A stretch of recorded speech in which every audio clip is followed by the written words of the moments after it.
Welcome to episode 397 of the DFO Rundown, as always presented by Bet365.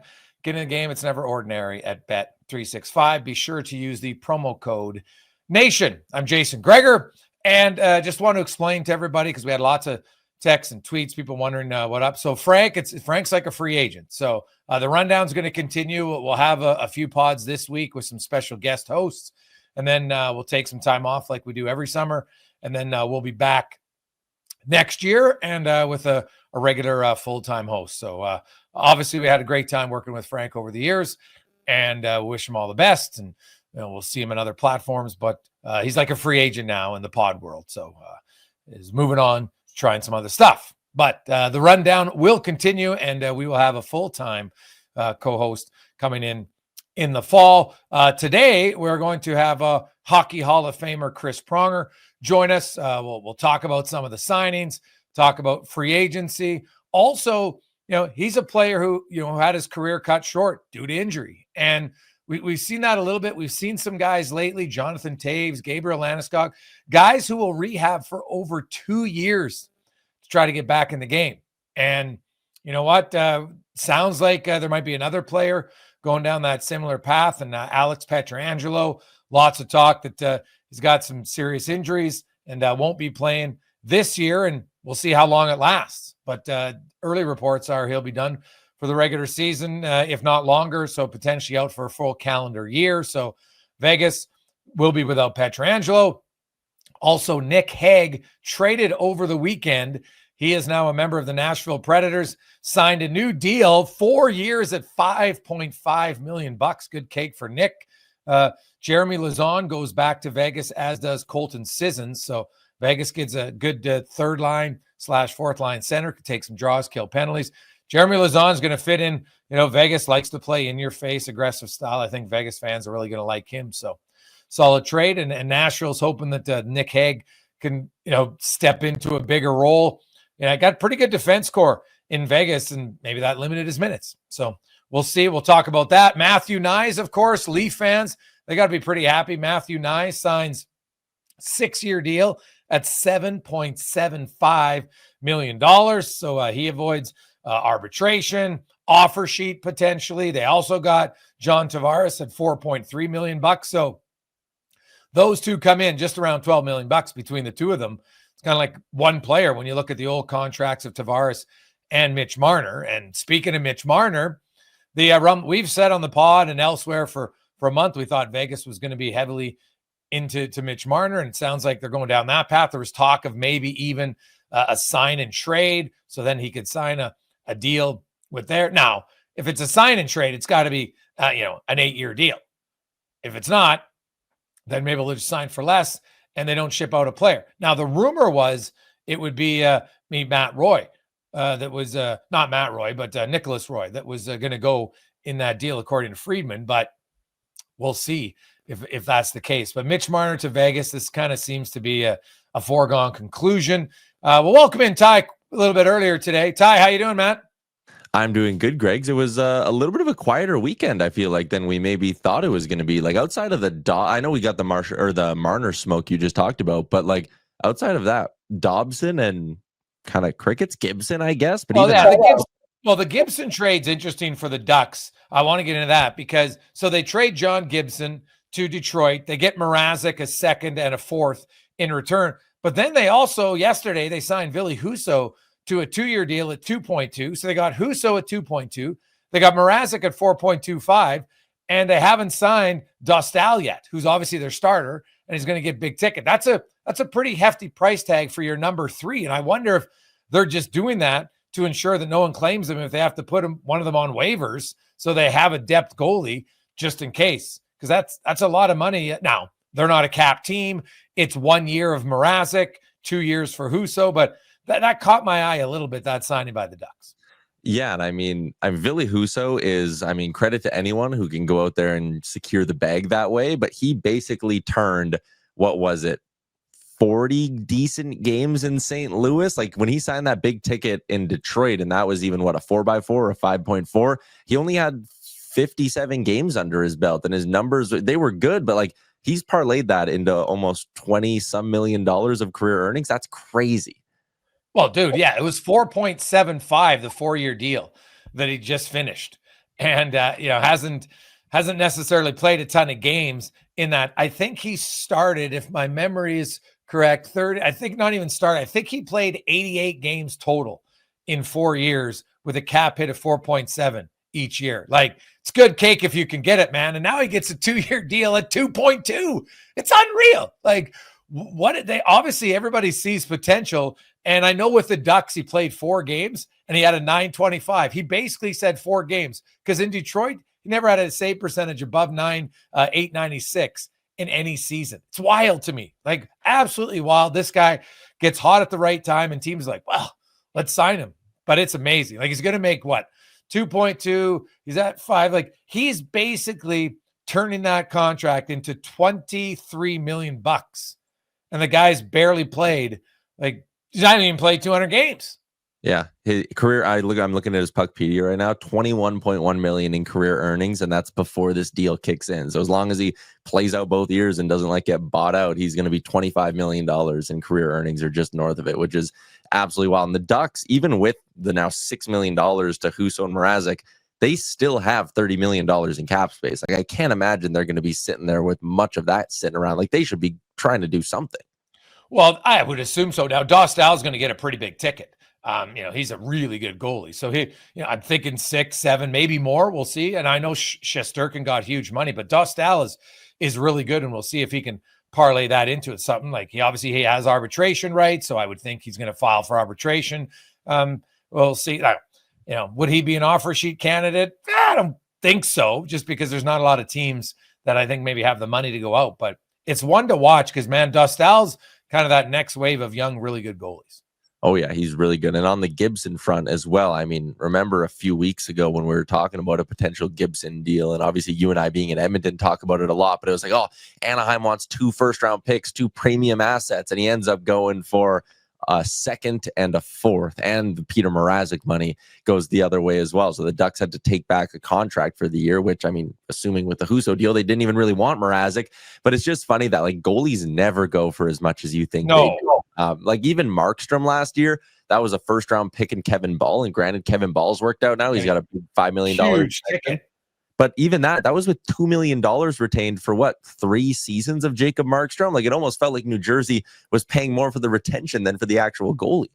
Yeah, no, goalies rarely get great value in return in trades. And you know what? Hey, Kevin Ball, that's a huge ticket for him on the weekend. Also, we saw Morgan Geekie get a big deal with Boston, 6 years at $5.5 million. So they believe that he's going to continue on the path that he had last year. Dante Fabro signs in Columbus, 4 years at $4.125 million. They're still in talks with Provorov.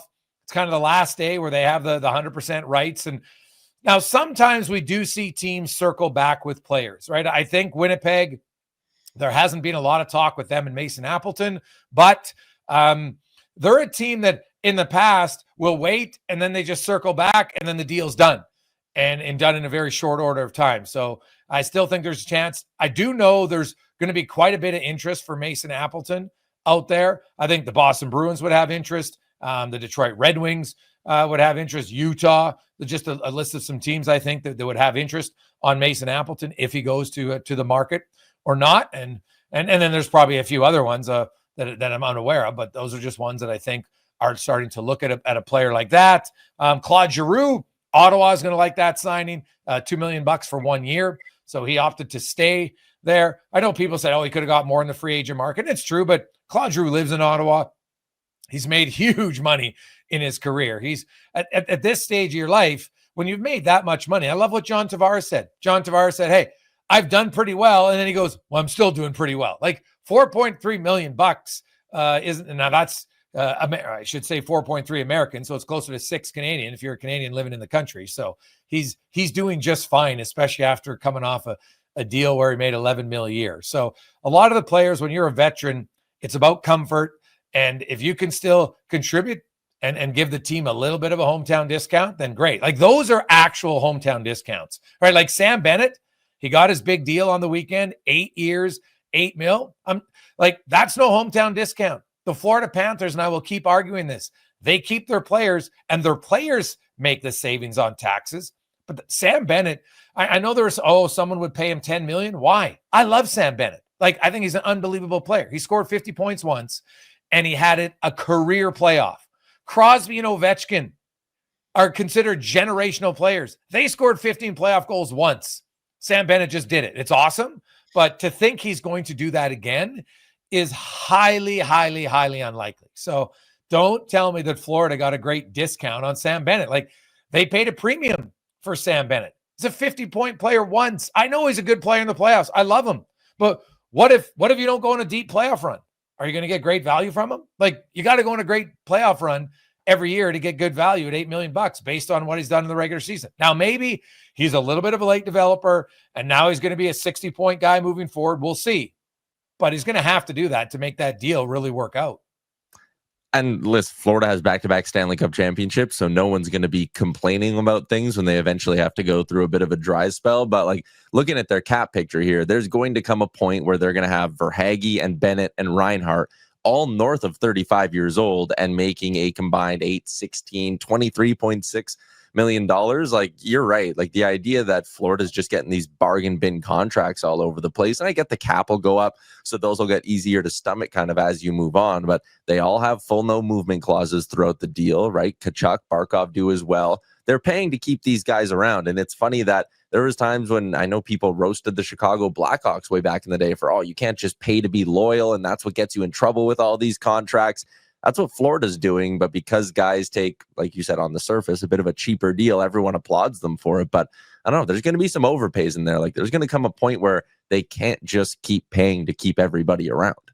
Well, I don't think Bennett's a discount, if I'm being honest. Yeah. Good for him. He got big money and it's awesome, but I don't view it as a discount. I will be interested to see, the Brad Marchand. A lot of people originally, right after the Stanley Cup final, they thought it was a lock he was going to sign in Florida. And here we are now. We're recording this pod Monday morning on the 30th of June, and it's we're about 24 hours away from the start of free agency. And he hasn't signed. Now, we'll see some guys sign here in the next 24 hours who always do. They end up staying in their team. But if Marchand goes to market, I'm going to be very interested, to see. Because before the trade, people were like, well, geez, maybe Brad Marchand slowing down. And then he has an unreal playoffs. And now it's like, well, we got to give Marchand 3 years at $8 million. So I'm curious to kind of see how that plays out. So we'll discuss all those sorts of things. Chris Pronger is going to join us here on the pod today, the Hall of Famer. And I got an interesting, I think it's a good time to have him on. Obviously, he's been doing some analyst work, but also, he was in the boat. We've seen guys try to rehab now for a long time to get back. Now, Chris had an eye injury, of course, so maybe a little bit different, but, we will talk about him, about that balance of just, the desire to play and keep playing. And we saw it. Jonathan Toews is coming back after multiple years out, and Landeskog, and, will Alex Pietrangelo do the same thing? So we'll get into all that with Chris Pronger. And now we will welcome to the pod for the first time, Hockey Hall of Famer. Of course, you saw him doing a TV analyst in the NHL playoffs. Chris Pronger joins us. Prongs, how you doing? Great, Jason. Thank you. Yourself? Ready for some action? Oh, I am. Yeah, free agency. Well, hey, for you, I want to kind of what you kind of stepped away from the game for a bit, and now you're back in on the media side of things. What brought you back? What piqued your interest to want to come back in? I think just as I started building up my speaking platform, there was a kind of an opening in walking people through kind of what's going on in the league, being the person that's able to explain and articulate the behind the scenes stuff, the little intricacies of whether it's playing defense, whether it's, what forwards are doing, what they're trying to do with respect to their game plans, and why this team on paper doesn't necessarily look as good as the other team, but they're able to win, and kind of get into the nuance and of the gamesmanship and the different things that kind of take place throughout the course of a season, a playoff series, or a Stanley Cup victory, what have you. So let's get into it now. We'll get to free agency, but before, I want to talk about, because we see Jonathan Toews, he comes back after 2 years from long COVID. We saw Gabriel Landeskog be out 2 years and then returns to the playoffs, which is crazy. And there's the announcement today, Alex Pietrangelo, probably going to miss the whole year, maybe longer. So who knows, how long he's out. Maybe it's a career. You never know, like Carey Price. You were a guy who had his career ended, before you wanted it to. Now, it was an eye injury, so a little bit different, but did you battle with thinking, hey, I can come back, or did you know right away, like, I'm done? No, I knew in consultation with the doctors and talking with Mr. Snyder, and I didn't know right away. Like, I came back and played 5 games. I tried to play through it, and it just, the symptoms were getting worse with respect to my concussion. I thought, initially when I got hurt, we thought it was an eye injury, which it was. But then, as you start peeling back the layers, I had a vestibular concussion, and just, the accumulation over an 18, 19-year career, things kind of caught up to me. And then, as I said, I tried to play 5 games, the last one being in Winnipeg, their first year back. I mean, it was so loud and crazy in that building, and just everything just got magnified. And stepped away, went and met with a couple different doctors, landed with Mickey Collins and Dr. Collins and Dr. Maroon at UPMC in Pittsburgh. And actually Crosby was going through his issues at the same time. And we had the same docs, and just trying to get an understanding on, had a lot of injuries over the course of my career. At that point, I'd had 13 surgeries. And then the head stuff and the eye injury, and just trying to figure out getting my eye to focus properly, which now I got to wear the goggles. And it took a toll. As I figured out, okay, I'm done. And they kind of walked me through the ramifications. And Dr. Collins was great. He just said to me, like, you're done. Like, I'm looking at your file. It's like this big. And he's like, listen, you're done. I'm taking you off the hook. You don't have to make this decision. You're done. Like, you're not going to be able to come back from this, which I appreciate. You try, which I did, and made things a little bit worse. And then ultimately, he had to step in and thankfully kind of walk me through everything. And it took a couple years of solid rehab to get my eye at least back to functioning as best as it can. And then, started kind of working on my body, trying to get my body fixed. Had a couple more knee surgeries. Then I had a knee replacement. So ultimately things were probably going to wind down anyways. But as, to your point, the first couple years when I was watching the Flyers at that point, I'm watching it as if I'm a player, and watching it as if, like, that would not happen if I was out there. Why didn't they do this? Why didn't they do that? On and on and on. And by I turned 40, and I'm like, okay, this game is way too fast. There's no way I could come back and play. And at that point, I kind of washed my hands of it, and I'm like, okay, I need to look at it from a different lens as how I can help these guys get better, how I can help them develop, and kind of turn the page on my career, and then try to help others improve and develop and mature as their own players. I've talked to a lot of guys who are retired. For some of them, depends on who they are. Like, they feel lost for a little bit because you've been a player for so long, and you feel that's your identity. Did you struggle with that for a bit? And then how did you kind of get over that? I think initially I didn't, because I was so focused on my rehab and just trying to get my eye fixed, and focused on my concussions, and just trying to live a more normal life post playing. And then, after what you think you wanted to do, like, I was always thinking I wanted to do something in the game and with a team, etc. And started going down that path, worked at the NHL, the Department of Player Safety. And then I worked for the Florida Panthers, senior advisor to Dale Talon in Florida. And, it just wasn't for me. You think it's going to be for you. You think you want to do it, and you go down that path, and it wasn't a fit.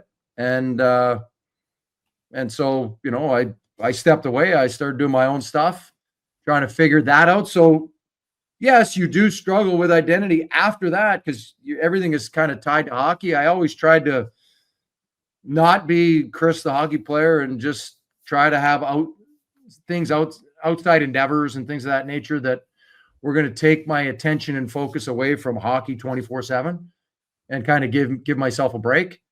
And then as I started to really kind of dig into what I wanted to do next, where I was going to make the most impact, where I thought I could, leave a lasting legacy and really try to help people both in hockey and outside of hockey, with everything that I've been through over the course of my career, my life. In a lot of my talks, I think people see my career now and they see all the accolades and the Hall of Fame and trophies and rings and different things, and they think it was easy. And it was anything but easy. And there were a lot of inflection points throughout the course of my career. Early on, obviously booed on home ice for 3+ years, which is not easy as an 18, 19, 20-year-old.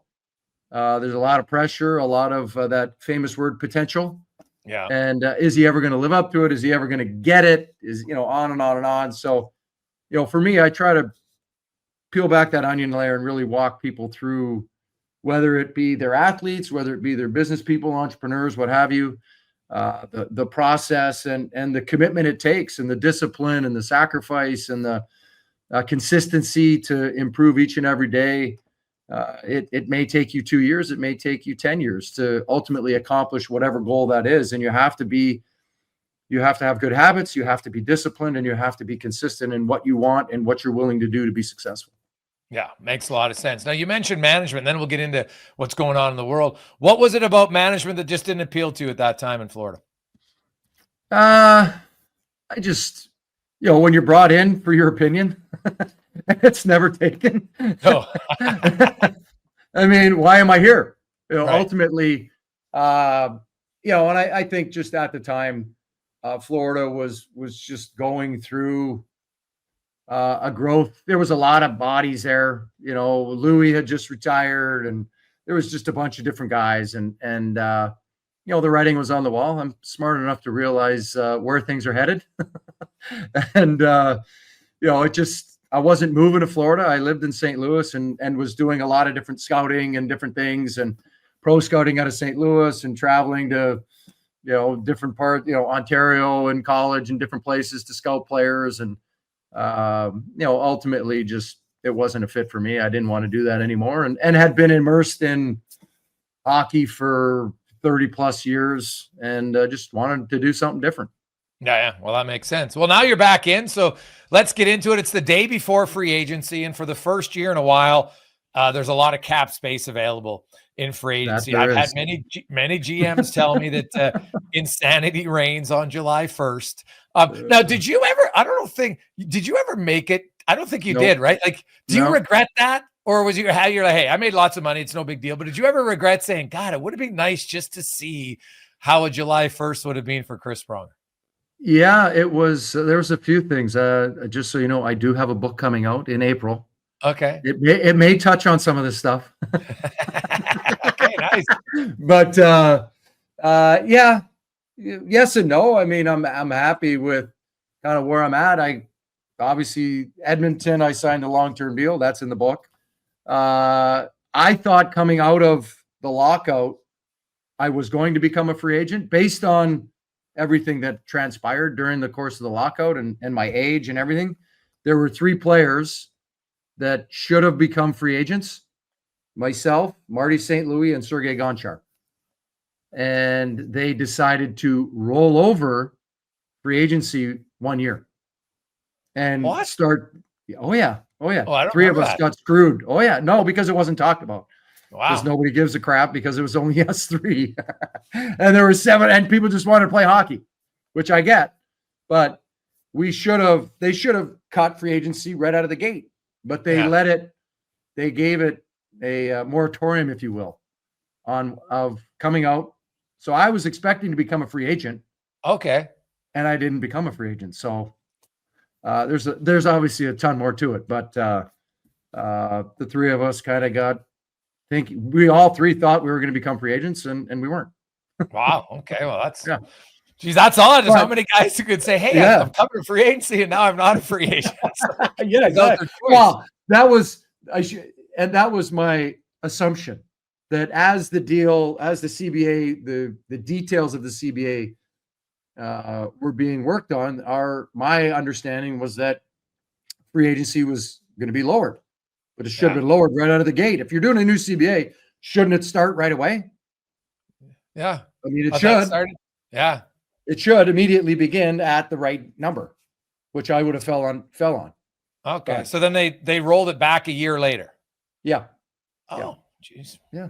Well, it's funny now. The CBA just got nice. announced this weekend, 15 months in advance, which has never, ever been the case before that I can ever recall since I've been working in the NHL for over 20 years, that they agreed to it 15 months before it even begins, which is nuts. But with all that money, but they also wanted to get a lot of the yes, Four Nations Olympics, which they've already kind of already told us about, but to get everything kind of queued up and continue to grow the game, which they are now post COVID, it's great to see. And I think you want to make sure everything is in place to keep that ascend and that growth going with the salary cap, the growth of the game, build on the last 2 or 3 years of great Stanley Cup finals and playoffs. And, the game is in a great spot. The physicality's back in the game, the electricity, the energy, like just for a number of years, it was stale, in my opinion.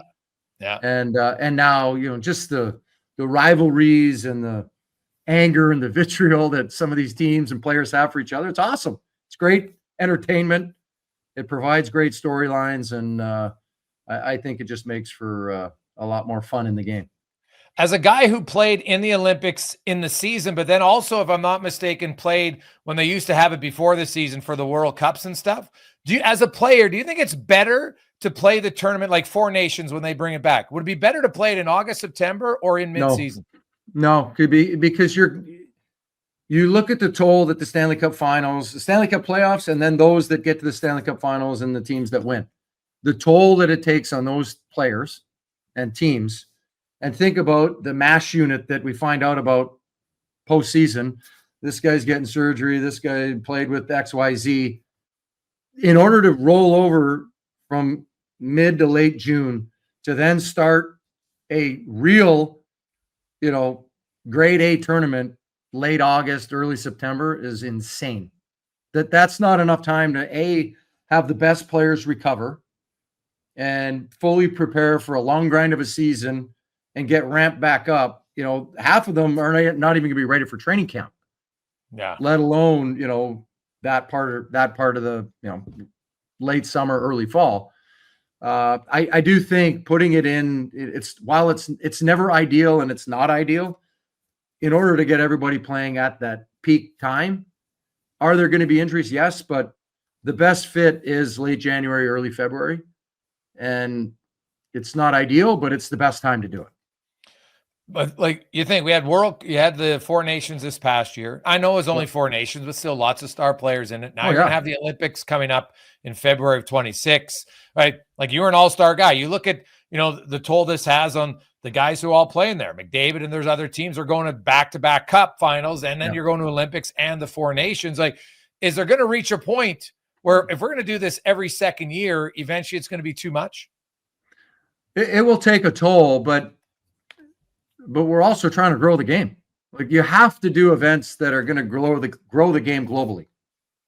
Like in our specific NHL markets, people are excited, but it's about touching and reaching those that aren't necessarily big fans. They may know about the game, but when they go to those events, like the people that may have been casual fans and they got a chance to go to the Four Nations, they were like, wow, that's incredible. Or they watched it and they couldn't believe the excitement and the passion and the energy in all the games.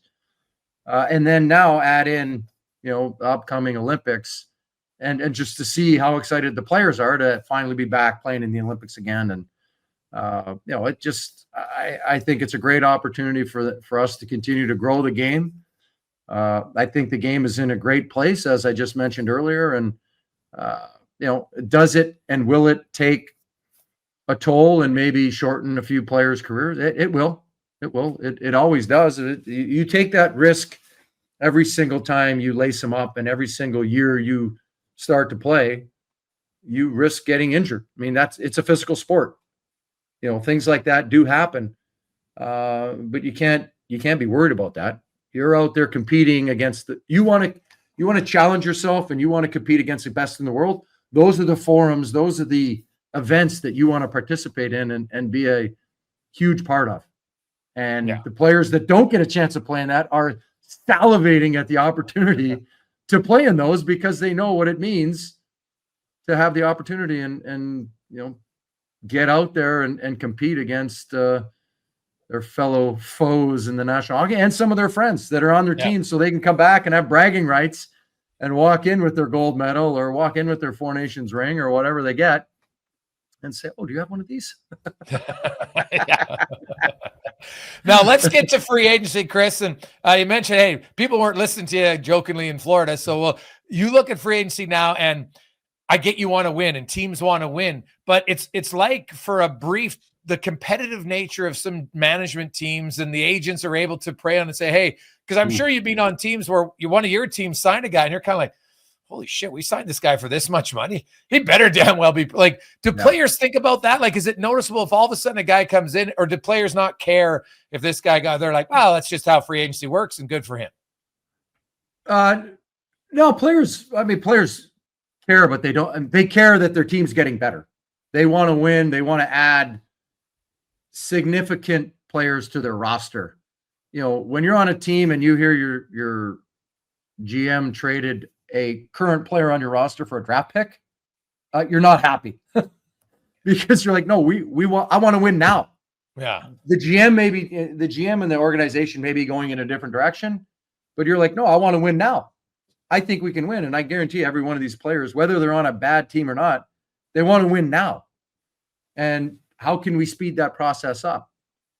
As a player, as a general manager, you take a different tact and you're going a different route. And we're going to see there's a lot of teams that think they're in their window, or they're like a bubble team that is now going to, if this signing, we're going to get into the playoffs. And then we're going to, start that process of working up the ladder. Some I think maybe have their blinders on and may see their team in a different light than a lot of us do. But I mean, you look at the Stanley Cup Finals, you look at the Stanley Cup playoffs, Florida was head and shoulders above everybody. The Oilers were head and shoulders above everybody in the West. And, I don't see that changing very much. Yeah. Outside of injury. It is incredibly hard to get to that level, have an understanding of what it's going to take, the willingness to sacrifice your body and potentially take years off your career. That's what it takes to win. You have to be willing to do that. And now you're seeing some of the guys in Florida getting bigger, longer term contracts. That Sam Bennett deal, it may not end well, but it certainly keeps their window open. And, and I've talked about this with other people. If you look at Barkov and you look at maybe Bennett and then Lundell, in a year or two, it's probably going to be Barkov, Lundell, Bennett as their 1, 2, 3. It's not going to be Barkov, Bennett, Lundell. And for people that don't really watch Florida play that much, that Lundell is a good player, really good player. Yeah. And he plays a 200-foot game similar to Barkov. Like, you've got 3 top 6 centers. Yeah. Which is a nice luxury to have as you build your team. And now they can fill in pieces around them. They can move centers into the wing. Like, they just have a lot of optionality. And at some point they're going to get injuries and guys can fill in, et cetera. And then, you look at Edmonton and kind of where they're at, they've got some tough decisions to make. They've got to get Bouchard signed, which then will eat up pretty much all their salary cap space and try to then build in around. And, I saw people jumping off the bandwagon with Connor McDavid. It's if you're him, I think you just want to see what moves are you going to make to improve this team? How are we going to fill in the holes that we clearly just saw in the Stanley Cup Finals? How are we going to fill those in and make our team deeper? And what are you going to do if I take, for lack of a better term, a hometown discount at that number? It's still a hometown discount when you're him. If I take a hometown discount, what are you going to use the money on? I think that's what you want to know. He's waiting on that to figure out how many years do I really want to sign for? Yeah. Because at the end of the day, that's what it is. It's, do I sign for 3? Do I sign for 5? Do I sign for 8? Yeah. I think he's going to, honestly, I've always said the elite players, I would go shorter 4 or 5 year term all the time because you're elite. You're still going to get your money, and it forces the team to have to stay in a win now pattern the entire time. Correct. I think that's a and win. I think, and to speak about free agency, I think that's what Mitch Marner is going to do. He's going to sign a short-term deal. Yeah. Now you look at Mitch Marner, Chris, and I look at Toronto. They had 4 big name guys. I don't think they had the right mix of players. I think the players are all good, but you have too much of the same thing. It didn't work. Yeah. Mitch Marner, I thought he's going to Vegas for a month because they're not afraid to make moves. And it sounds like he's going to go to Vegas. Pietrangelo going on LTIR definitely makes the cap a little bit easier to manage. When you look at Marner, though, he's got 13 goals in 70 playoff games, right? We just talk about a guy like Bennett, who in the playoffs, he's better than he is in the regular season.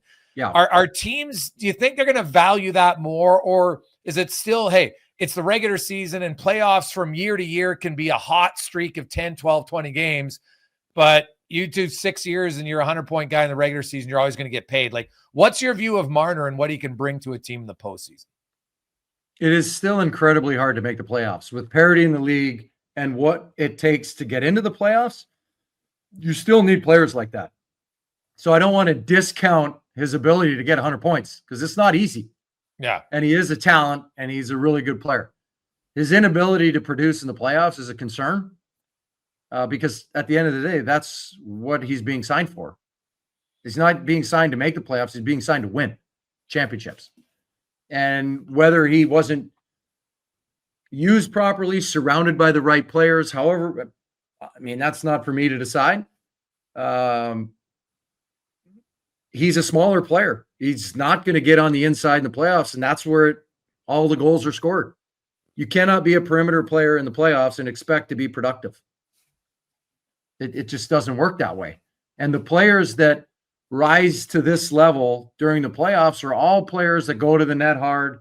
They get to the dirty areas. Look at Corey Perry, 40 years old, was one of Edmonton's best players.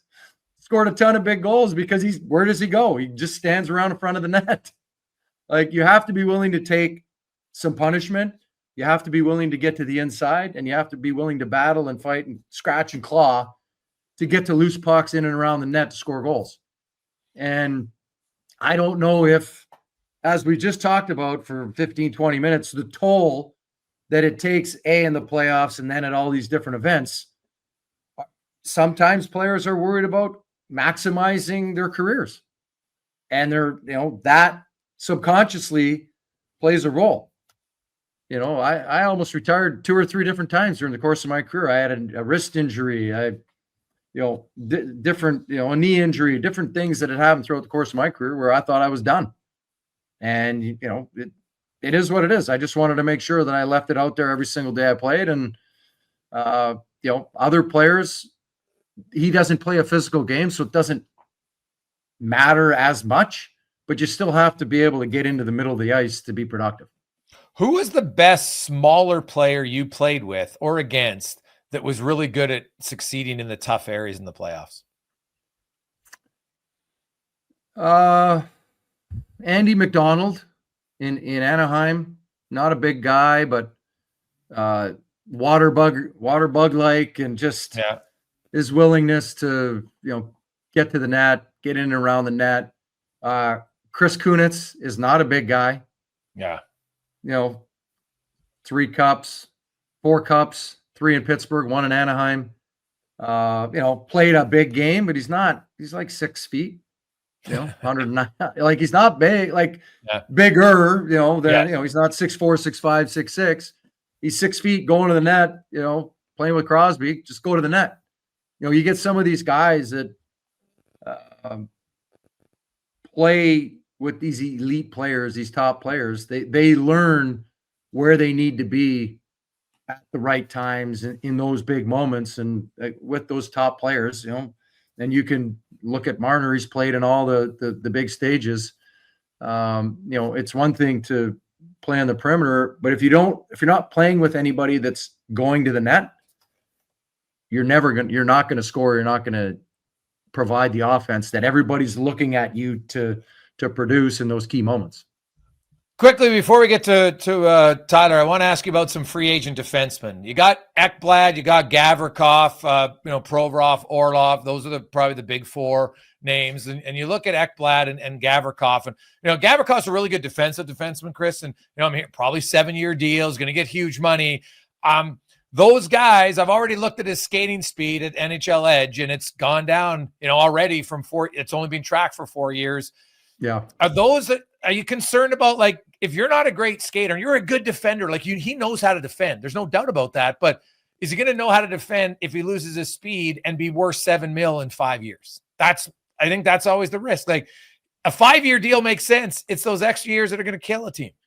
Well, not only that, but you got to look at the system that they're playing in. Ekblad's system, like, those guys are dialed in defensively. They play tight gaps. He goes somewhere else, he's going to get exposed. Okay. In my opinion, you look at the way they play in Florida, like, they are right in your face. They're defending the red line. They're not holding the blue line. They're defending the red line, which is, I love how they play. But you go somewhere else, they might not play a similar system with the same players in that physical manner. You're going to get exposed. Ekblad's not a great skater. Same thing with Gavrikov. LA, very defensive-oriented system. You go somewhere else, it might not be a great fit. You might get the money, but it might not be a great fit for how you play. Of those players, I think all around, I think Provorov is the best player of that group. Coming out when he was first drafted, I thought he was going to be really good. I don't know what happened to him in Philly. He's got off to a good start, and then it just went downhill. His development got stunted and all the other extracurricular stuff. From a puck moving ability, just mobility, things of that nature, he's probably the best of the bunch, but it's not a great class, in my opinion. Yeah, no, I would agree with you. Let's bring in Tyler Remchuk. Ty, how you doing?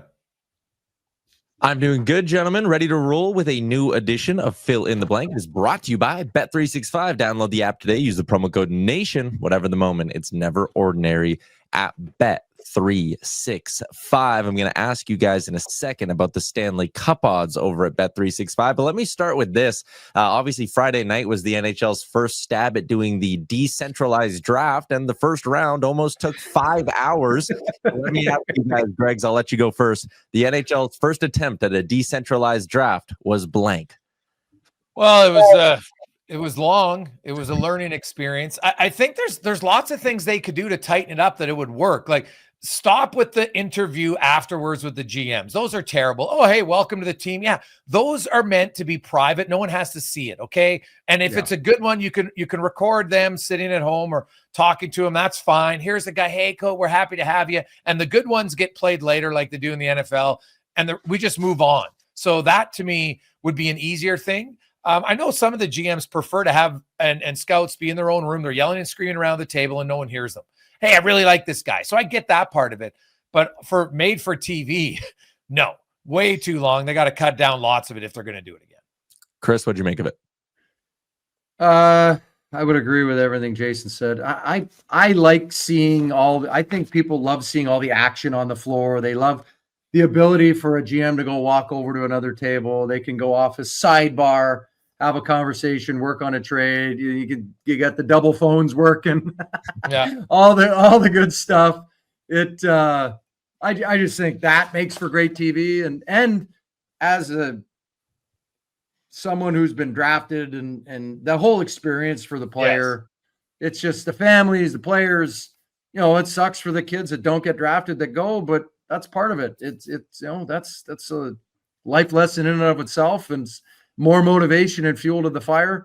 It's a great opportunity for the players to get that experience, meet everybody at the table, do all the interviews, see their buddies, all that stuff. And I'm a big proponent of having everybody there in person and creating that experience and that lifelong memory with their friends and family. I still have, all my friends and family that were at my draft in Quebec City still remember it very vividly. Speaking of the top of the draft, the New York Islanders took Matthew Schaefer first overall. We also saw them move on from Noah Dobson. They ended up selecting 3 times in the first round, but it feels like GM Matthew Darsh has his eye on the future and a little rebuild on Long Island. So I'll ask you guys, it will take the New York Islanders blank more years to get back in the playoffs. Chris, I'll let you go first on this one. How long do you think the rebuild will be on Long Island? I originally wrote down 4 years, and after looking at their roster, players coming off, leadership, I think it's going to be longer. I think it's going to be 6 or 7 years. If he's in a full rebuild, it's going to be 6 or 7 years. Greg's? Yeah, I had 5 because they've already missed for a few here. And a lot of it, and that's why I said on Twitter, like, if you're getting rid of Dobson and don't tell me you're going to replace him with Schaefer. I like Matthew Schaefer. He's 18 years of age. He played 17 games last year. He should be back in junior developing. So when he comes in, he's not going to get his teeth kicked in. This rushing guys to the NHL for experience, I don't agree with at all. Like there's the Connor McDavids, and there's very few 18-year-olds that are ready. And Chris can attest to it. To be 18 in the NHL is damn hard. It's really hard. Heck, to be a teenager in the NHL is hard. So well, I think case in point where the Oilers, for how many years, they rushed their first overall pick over and over and over. Yeah, wasn't good. So to me, Ilya Sorokin's a guy I would look to trade because you get good value from him. Now, you might want to keep him for a year or two so your team doesn't completely collapse. But like, this is not, if I'm the Islanders, and I know they won the lottery and moved up significantly, but next year's the lottery you want to win. Are you kidding me? Gavin McKenna, that's a franchise changer. So whoever gets him, they'll speed it up. But I'm going to say 5 years for the Islanders. They also, when you look at where they're at, I mean, they've got Barzal they can move for value. They've got, if you're going to rebuild, the only thing you have to worry about is the culture in the locker room. What veterans are you surrounding these young players with? They've got Anders Lee there. They've got some, Palmieri's there. They've got some good veteran leadership. If they can keep those guys around that young nucleus, like they're doing in San Jose, they got Toffoli and some of these guys that can really kind of bring them together, they'll be okay. Let's go to the Stanley Cup odds over on Bet365. I sent them over your guys' way yesterday. Here's a little look at some of the top options, but obviously a lot of teams with cap space looking to increase their cup odds over the next 48, 72 hours here. The team that will increase their chances at the Stanley Cup the most during free agency is blank. Gregor, you're up first. Ooh, that's a good question. Well, if Vegas is going to get Mitch Marner, that's obviously going to be a boost for them, but I will go. I guess I'll go Vegas. Now, the team whose odds are going to improve the most are going to be Boston, because Boston's going to add a few guys, and because they're so bad right now at 12,500, they'll end up being better. They're not going to win the cup. By the way, they picked up Nick Hague. Yeah, no, he went to Nashville. He went to Nashville, yeah. Oh, yeah. They said Boston on the thing. Oh. Yeah. No, he went to Nashville for Sissons and Jeremy Lauzon, who, by the way, Jeremy Lauzon's toughness is going to fit in great in Vegas. But I'll go with Vegas just because they're probably going to get the best player available. Chris? I'm going to go with the LA Kings. Ooh, I think you guys know him well. I think Ken Holland will be very aggressive in trying to fill in their roster. He's got some cap space. He likes getting right up next to the cap. So, that'll be, I thought they should have beat Edmonton in the first round. They imploded. They made a couple of key mistakes late in games that cost them. And you know what? And then they fell apart after that. But they've got some good pieces up front. If they can fill in the loss of Gavrikov and see who they can bring in and tighten things up, could be interesting. Yeah, $23.2 million in cap space. That's with 12 forwards, 6 defensemen, and 2 goalies under contract. So it's basically, I guess you could call it all fun money for Ken Holland as he looks to upgrade the roster. Last one I got for you guys, your favorite under-the-radar free agent option in this year's class. You guys thought GMs are going to go crazy, signing big money tickets all over the place, but there'll still be some hidden gems here. Chris, your favorite under-the-radar free agent option is blank. I don't know if he's under the radar per se, but I think he's somebody that's going to be very versatile for a winning team, and that's Christian Dvorak. Ooh, that is under the radar. Play all around, can play center, can play wing. kill penalties, top could play in the top 9. I think he just allows you a lot of versatility in putting your roster together. And had an opportunity to play a little bit last year in the playoffs with Montreal, so he's got a taste, and I'm sure that'll only spur him on for more. It's under the radar. When I had to go double check if he was a free agent, I'm like, I haven't heard anyone. That is definitely under the radar. Greg's. I'm going to go with Nick Perbix from Tampa Bay, because he's 27. And so, here's a guy that I think is going to give you good value. When I look at, Chris outlined the defense, I think some guys are going to get big money, and the value, what you're going to get for him on a contract, I think is going to end up working out very well. All right, boys, there you go. That is a wrap on this week's edition of Fill in the Blank, brought to you by Bet365. It is fascinating. You look at, young guys and wanting to get opportunities, and that's always the fine line, right? Like when you're a veteran, Chris, and hey, we got these young guys coming in, and you want to surround them and help them.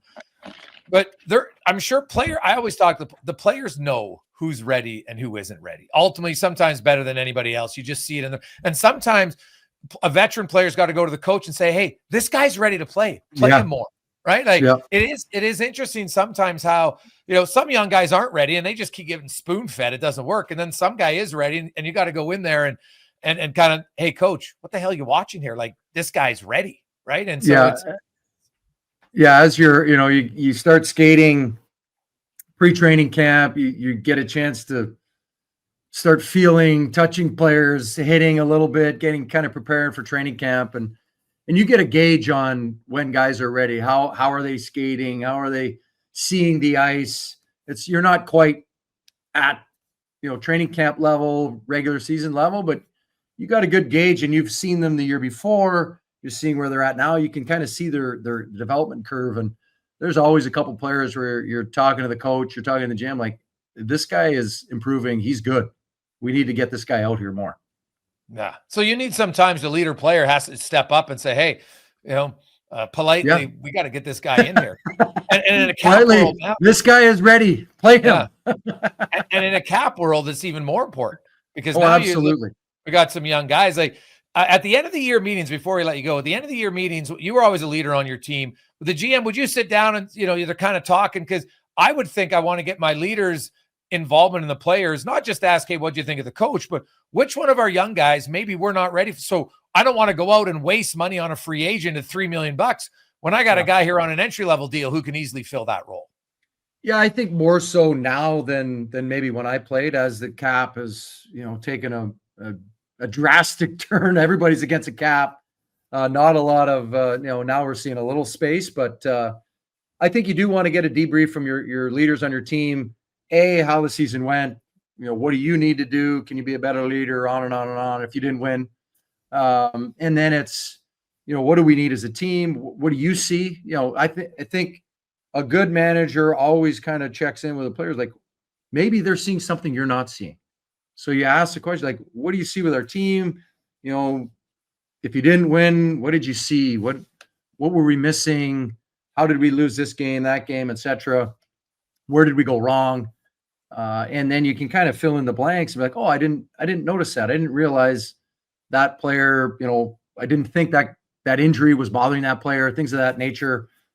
So you're able to kind of really digest the season, the playoffs, and get a good gauge on action items to start in free agency, or as you're looking at your roster, players practice against each other hard. They should be. Yeah. So you're getting a gauge. This guy needs to compete harder. We need to talk to this guy about working in practice harder so that he's prepared in the games and on, young players, what have you.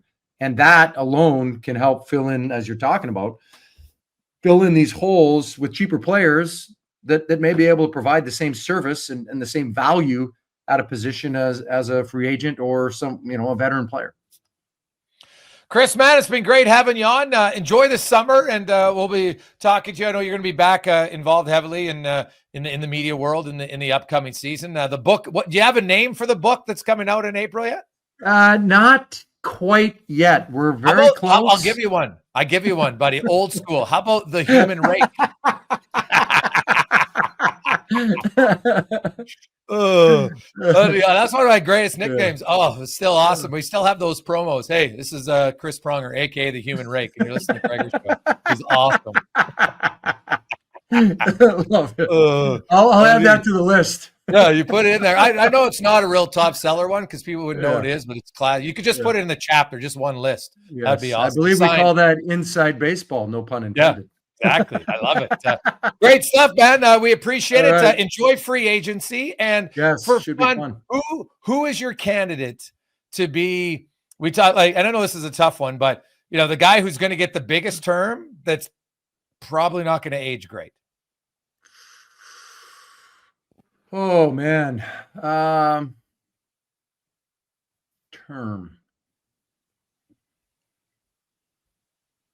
That's a good one.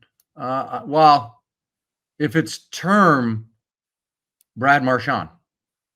Okay. If he gets anything over 3, well, if there's a bunch of teams kind of looking at him, I think people will have to realize he was in a perfect setup in Florida. Yeah. Third line, 2 really good young players. The system, the style of play suits him perfectly. The way that their defensemen play, as we just talked about, tight gaps, turnovers, gritty, playing against a third line and playing against a third pairing. So he's not playing against the top 4 defensemen. He's not playing against the top pair defensemen. He's playing against a third pair. So the matchups he's getting are ideal. And he goes somewhere else, he's going to be in top 6 probably. They're not giving him big bucks to play in the third line. He's going to be playing top 6 minutes, top 2 lines. Those matchups are going to change. It'll be interesting. If he gets a 3-year deal at, I don't know, $6 or $7 million, I think that's fair value for what he just showcased and accomplished with Florida. But it'll be interesting moving away from the third line to top 6 role, how that works out. Awesome. We love it. My pick is Gavrikov. I think he's going to get 7 years, and I think it's at $7-8 million, and that's the first few years are going to be okay. And then I think it's going to be similar to Marc-Edouard Vlasic, where you're not the same guy. That's just too bad. So we'll see. Yeah. Awesome stuff, man. Thanks for joining us on the rundown. It's always brought to you by Bet365. We'll talk to everybody on later this week after free agency.